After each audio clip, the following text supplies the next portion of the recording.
Good day everyone. I am Clarice Margaret A. Recla.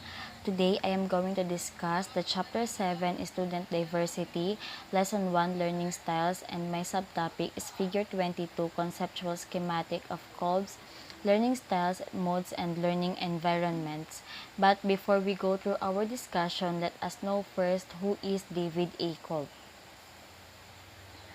David A. Kolb is an American psychologist, professor, and educational theorist. He was born in December 12, 1939 in Illinois, United States. Today, Kolb is best known for his work in experiential learning. In fact, Kolb's learning style model was one of the first tools for evaluating individual learning preferences. Kolb has described four basic learning styles: accommodative, assimilative, divergent, and convergent. Incorporated within each learning style is a combination of two of the four learning modes: concrete experiences, reflective observation, abstract conceptualization, and active experimentation. Kolb and Fry 1975 also have described four different learning modes, learning environments that are most conducive for accommodating the different learning styles and learning modes. These include the affective learning environment, the symbolic learning environment, the perceptual learning environment, and the behavioral learning environment. First, we will discuss the learning styles. The first learning style is divergent. People in divergent learning style see things from differing perspectives. This means that diverger learners love to gather information and use their imagination to solve problems. These learners perform better in situations that require idea generation and explain multiple ideas and concepts in mind. The learning characteristic is of concrete experience and reflective observation. The second one is the assimilative. People in assimilative learning styles are able to explore and analyze models well. This means that assimilative learners are less focused on people and more interested in ideas and abstract concepts. People with assimilative learning style prefer reading lectures, exploring analytical models, and having the time to think and analyze information. Their characteristics could include reflective observation and abstract conceptualization. The third one is convergent learning style. People in convergent learning style are good problem solvers and are seen as being quite practical in their analysis of ideas and tasks. This means that individuals with a convergent learning style are good problem solvers and will use their learning to find solutions to a practical issues or problems.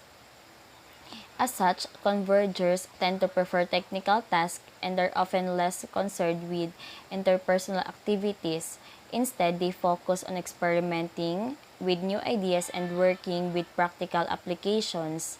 These are characterized by abstract conceptualization and active experimentation. The last one is the accommodative.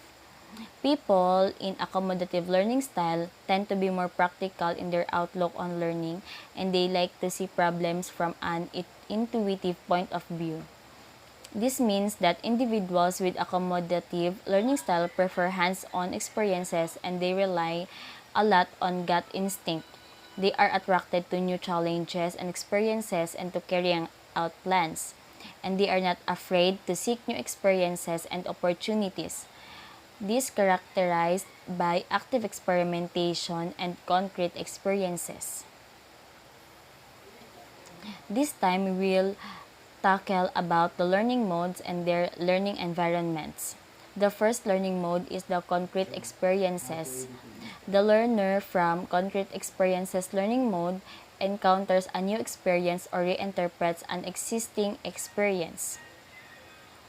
This could involve being exposed to a new task or a new way of carrying out a project they are already familiar with.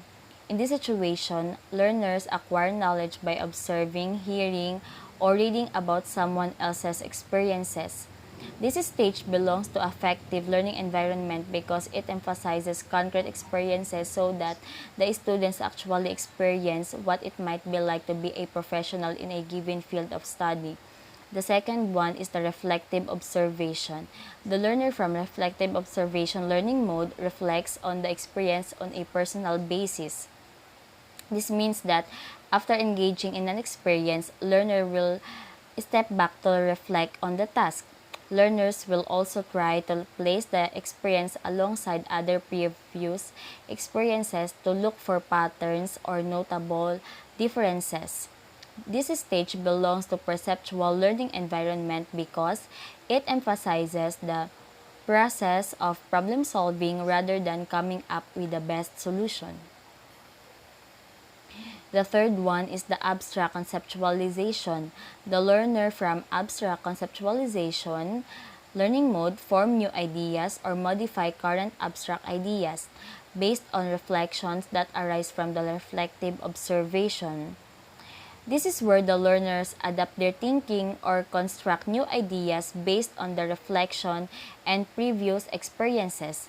This stage belongs to symbolic learning environment because it is one in which learners are involved in trying to solve problems for which there is usually a right answer or a best solution. The last one is the active experimentation learning mode. The learner from active experimentation applies the new ideas to her surroundings to see if there are any modifications in the next appearance of the experience. This is where the learner apply their new ideas to real-world situations to test whether they work and to see if any changes need to be made. This process can happen quickly or over an extended time. This stage belongs to behavioral learning environment because it emphasizes the actively applying knowledge or skills to a practical problem. In this slide, you can see the figure 22 conceptual schematic of Kolb's learning styles, modes, and their respective learning environments. Note that for each learning style, there is two corresponding learning modes, and for each learning mode, there is a corresponding learning environment. This time, I will explain the strength and emphasis of each learning styles. Convergent learning style, its strength is intelligence test, while its emphasis is problem solving and decision making. Next, the assimilative learning style, its strength is building theoretical models, while its emphasis is less on people and more on ideas and concepts. Divergent learning style, its strength is creativity and brainstorming, while its emphasis is social interaction and perspective taking. Accommodative learning style, its strength is doing and risk taking, while its emphasis is adapting to oneself to new situations. So, convergent learning styles corresponds with abstract conceptualization learning mode and active experimentation learning mode. Assimilative learning style corresponds with abstract conceptualization learning mode and reflective observation learning mode. Divergent learning style corresponds with reflective observation learning mode and concrete experiences learning mode. Last, accommodative learning style corresponds with concrete experiences learning mode and active experimentation learning mode. Then, abstract conceptualization learning mode corresponds with symbolic learning environment. Active experimentation learning mode corresponds with behavioral learning environment. Concrete experiences learning mode correspond with affective learning environment. And last, reflective observation learning mode correspond with perceptual learning environment. Generally, teachers are able to identify learning styles by observing their students in the classroom. Students begin to show their preference for particular learning styles, modes, and learning environments through presentations, discussions, and collaborative activities that will help learners become adaptive, responsive, and well-rounded. Through this activity, the knowledge gained from interactive activities will assist the learners in applying them in their values and future experiences. In conclusion, all learning styles mentioned above may or may not apply to all learners. It completely depends on how your learner prefers to seek knowledge and what suits them best. That would be all. Thank you for listening.